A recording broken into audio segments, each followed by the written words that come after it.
Algimantas Čepuolis. Šiuos duomenis jis pateikė ir žiniasklaidoje jau. Galime jį ir pasveikinti, greitai jis jau ir galima ir kaip ir savo asmeninių pavyzdžių, greitai bus jau 79 metai, tai galime ir iš anksto pasveikinti ir prašom jam Ačiū, Jozai. Žinoma, ne su tuo pasveikinti, o su tuo, ponia Kepenė, kad jau 9 metus nei slogos, nei gripo. Taip, savo, mano programas sava, bet žinoma, ne apie ją pakeliu iš aukštos tribūnos norėčiau kalbėti. Nesu nei suomis, nei medikas, bet Suomiją stebiu jau senai, stebiu jos politinį gyvenimą, jos gynybos politiką, jos ekonominį, jos mokymo programą ir ypač jos sveikatingumo programą. Kodėl? Todėl, kad klimatas Suomijai prastesnis negu mūsų. Jie pavydi mūsų, žinot, ko pavydi? Mūsų miškų, kas mano, kad Suomijos gijos auga, kažin kokios, todėl, kad popieriaus pramonė, ten baldų pramonė, nieko panašaus, susisukę medeliai, didelių girių yra visai nedaug, šiaip balos ir taip toliau. O klimato atžvilgiu trečdalis šalies už šiaurės, taip sakant, juostos, pusę metų vasarą, pusę metų žiemą. Ir iki visai nesenai, iki 50 metų, Suomio tipas susiklostė toks, kokio vis neįsivaizduoja. Kadangi reikėdavo prišienauti šieno gyvūnams vasarą, o paskui tik tai duoti šerti, sėdėdavo visi ir valstiečiai, ir iš jų kilę miestiečiai, sėdėdavo niūrus, sukumpę, riebus, nes vienintelis kelias vis buvo tai nuo stalo iki šaldytuvo ir nuo šaldytuvo iki stalo, nešnekus postoliai. Žinoma, buvo didelis sluoksnis gyventojų, tokios miestų gyventojų ir inteligentijos, kurie labai intensyviai sportavo ir tapo garsų sportininkai, Pavo Nurmis, pasaulio čempionas, dar keli, bet jų buvo tik tai 14 000 žmonių ir jie maišė vaizdą. Atrodė, kad tai labai sportiška šalis, kaip aš bijau, kad maišo kliudo tikram paveikslui Lietuvos, mūsų Žalgiris, mūsų krepšininkai, atrodo visi aukšta ūgiai ir nuostabus sportininkai, galima dėl to labai lengvai apsirinkti. Visada buvo dvi Suomijos, kaip yra dabar irgi dvi Lietuvos.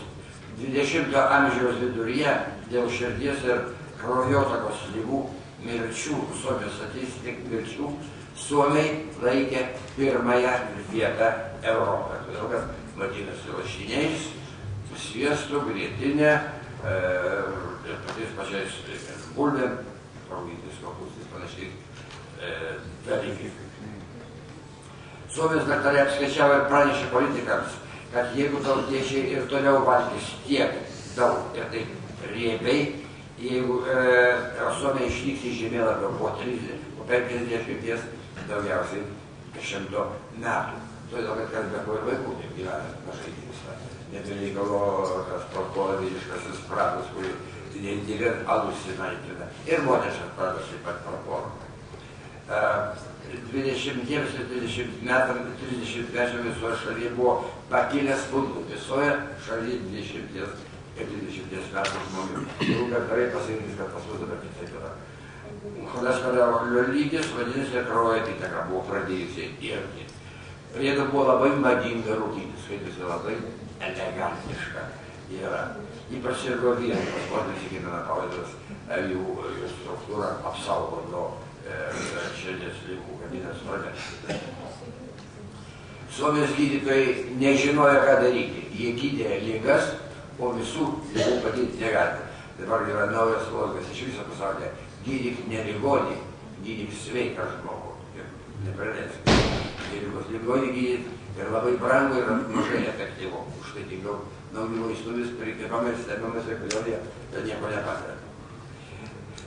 Tai nelengvas uždavinys gydytis ir užuotas, bet gydytojai įtikino vyriausybę.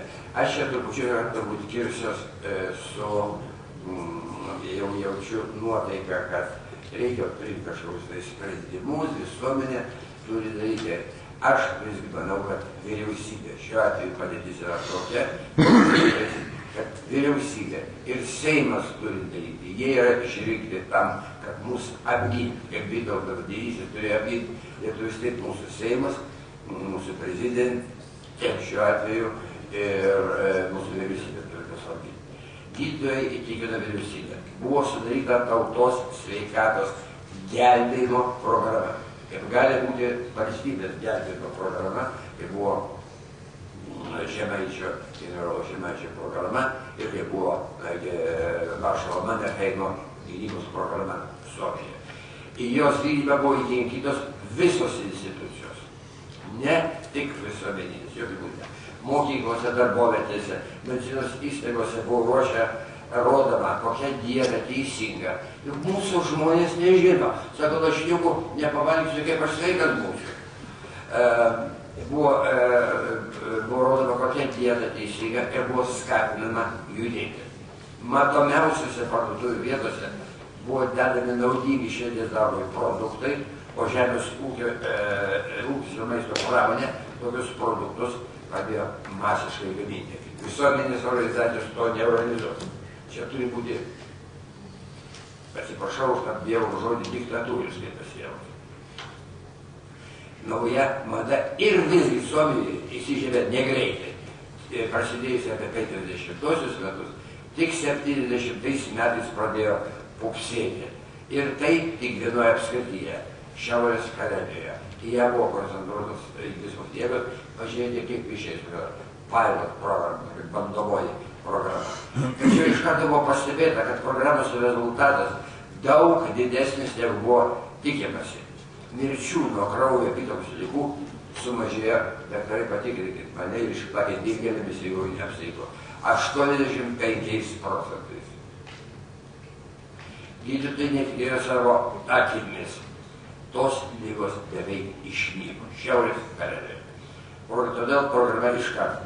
Bet visai neseniai, daugiau mūsų jau buvo gyvi, 1972 metais, jau galime atsiminti tuos metus, turbūt savo programoje buvo išplėsta visai Suomijai. Dabar tai programai 37 metai. Per tą trumpą laiką Suomijų gyvenimas pasikeitęs. Visuomeninės organizacijos to nepadarys. O jų sveikata labai pagerėjo. Sakysim, visos tautos mastu pavyko sumažinti druskos vartojimą. Buvo 14 gramų žmogui per dieną, dabar 8 gramai. Žinau, ką galvoja gydytojai. Stebisi turbūt. Vien dėl to, pripažįsta medikai, pavyko pasiekti, kad visų Suomių kraujospūdžio vidurkis tapo normalus. Visos tautos kraujospūdžio vidurkis tapo normalus. Įsitraukia visi, nuo kurių priklauso, ką žmonės valgo. Mėsos kombinatai, atskiri mėsininkai ir privatus kumpių bei dešrų rūkytojai, konservų fabrikai, pieninės. Savo noru jie to nepadarys. Tai visai neseniai, 2009 metais profesorius Tomė Hnachtas apie visą tai papasakojo Europos kardiologų suvažiavime, kardiologų. Medikai jo klausėsi kaip užkėjai visoje Europoje. Profesorius papasakojo, kad buvo atsekta, kodėl žmogus suvalgo daugiau druskos negu jam reikia. Todėl, kad jau jinai dėta iš anksto. Su perkamais parduotuvėse maisto produktais, ypač mėsa, ir su duona, net su pieno gaminiais. Vyriausybė turi labai galingus ir nieko nekainuojančius ginklus maisto kokybei gerinti. Gali sumažinti mokesčius tiems, kurių produktai sveikatai naudingiausi ir atitinkamai uždėti tiems, kurie gamina šiukšles. Kaip žinote, dešros išrūkytos per pusantros valandos skystyje, palaikytos. Jis labai gal neša didelį pelną, labai užšaldytos lėšos, bet jas reikia stipriai pasūdyti. Štai jeigu jiems bus už tokias dešras, arba kaip buvo jau paminėta, sosiskas užkrautas geras mokytas, nepravaus. Jie vis tiek gamins tą ir vis tiek nedings. O kitiems turi būti mokesčiai proporcinė suma. Gali vyriausybė uždrausti greitojo maisto, vadinamo greito maisto, reklamas televizijose, bent tomis valandomis, kada žiūri jaunimas ir imtis kitų panašių priemonių. Suomija buvo pirmoji šalis nutarusi susidoroti su rūkaliais visiškai, bet ne šiandien, bet visiškai. Aš labai atsiprašau, čia esančių, turbūt jūsų tarpe yra rūkaliai. Aš pats tik prieš 3 metus tačiau rūkyti. Žinau, geri žmonės irgi rūko, bet teisybė svarbia. Dar 1995 buvo uždrausta rūkyti bet kur darbovietės. Panaikino rūkymo kambarius. Rūkaliai jau tada sumažėjo trečdaliu, o dar po kelerių metų Suomija išėjo į pirmą vietą Europoje ne tik kaip mažiausiai serganti širdies ir kraujo apykaitos ligomis tauta, bet ir apskritai sveikiausia Europos tauta.